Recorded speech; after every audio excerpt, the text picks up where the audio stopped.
welcome to the third episode of Weekly Football Talk, or WFT.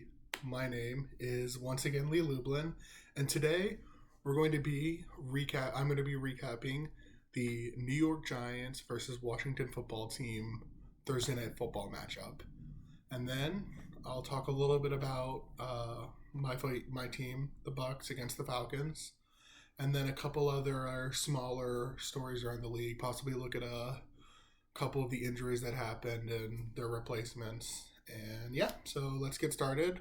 So, like I said, the Thursday night game for last week was the Washington Football Team versus the New York Giants. And the Washington Football Team pulled out a last-second win over the New York Giants, 30-29. Now, I'm going to mainly be talking about the New York Giants throughout all this. So very quickly, I just want to talk about the football team side. Taylor Heinicke, very good game. Not a perfect game. He had that very bad pick that almost costed them the win. And he had a couple other iffy throws, but he had some great throws. And if he keeps this up, I don't know if Ryan Fitzpatrick gets his job back once he's healthy.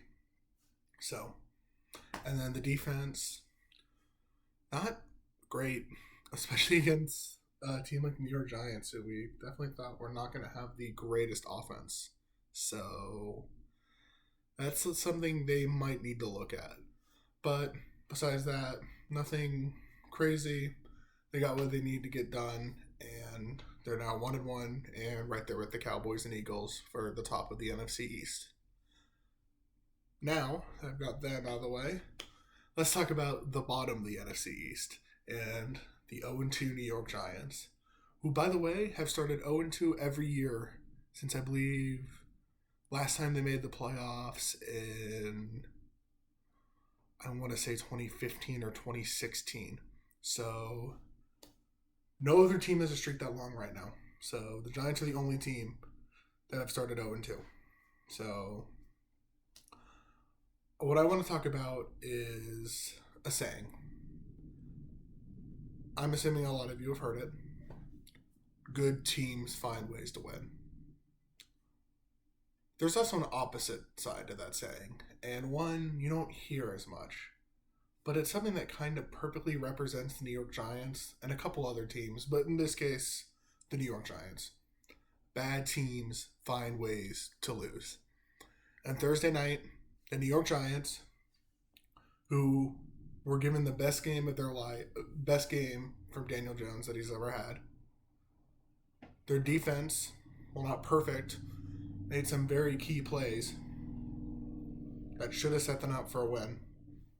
And they actually did win after the first field goal attempt went, I believe it was wide left. But two of Daniel Jones' touchdowns actually didn't happen. One was a 60-plus yard read option touchdown that was called back due to an unrelated holding.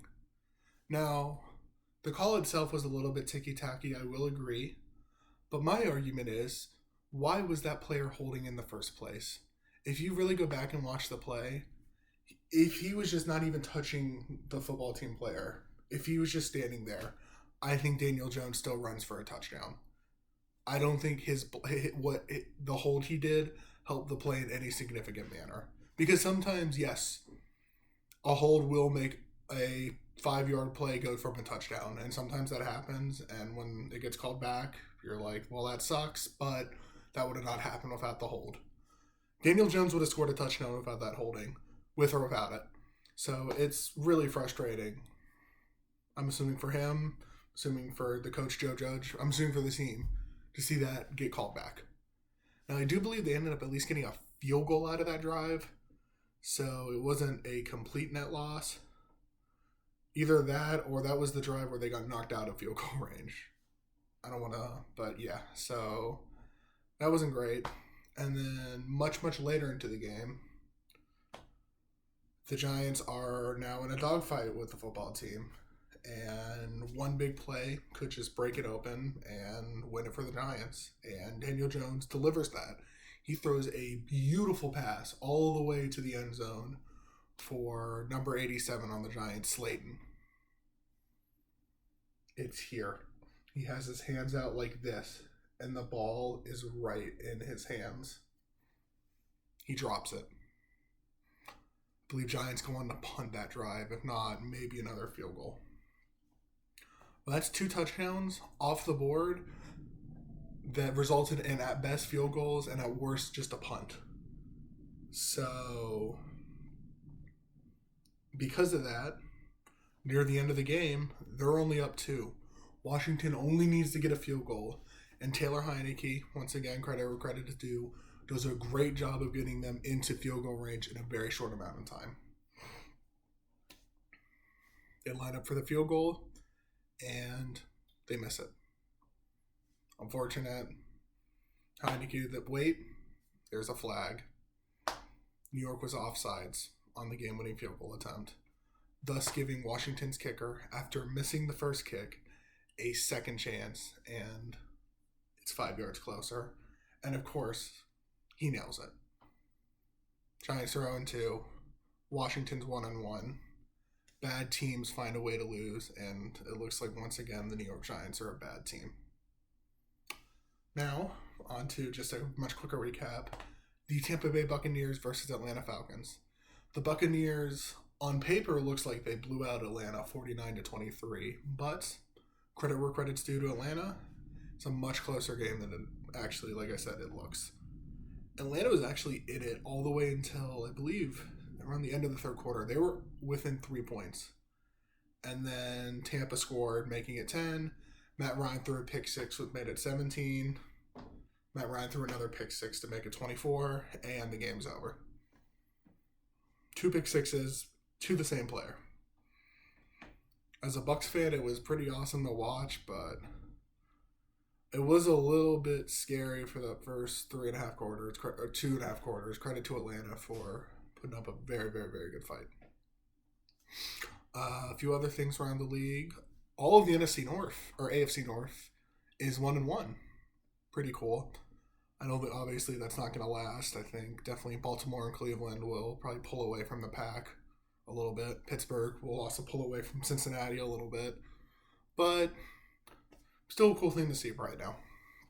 And then finally, I just want to talk about some unfortunate injuries and talking about the replacements. So, 4 starting quarterbacks actually went down this week with injuries and did not return. 2 others got hurt, but were able to return. So I'm going to talk about all of them now, just in case, for these last 2 especially. First, Tua Tagovailoa. Carted off pretty early in the game, got replaced by Jacoby Brissett. Miami didn't score a point. Not the best look. Luckily for the Dolphins, it does sound like Tua has a real possibility of playing week 3.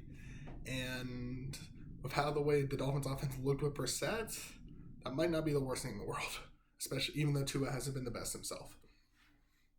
Secondly, Andy Dalton. Unfortunately, he suffered, it looks like not a serious, super serious injury, but definitely one that will at least keep him out for a few weeks. So it looks like Justin Fields will probably be getting to start week 3 after finishing the game for Andy Dalton week 2 and leading them to a win.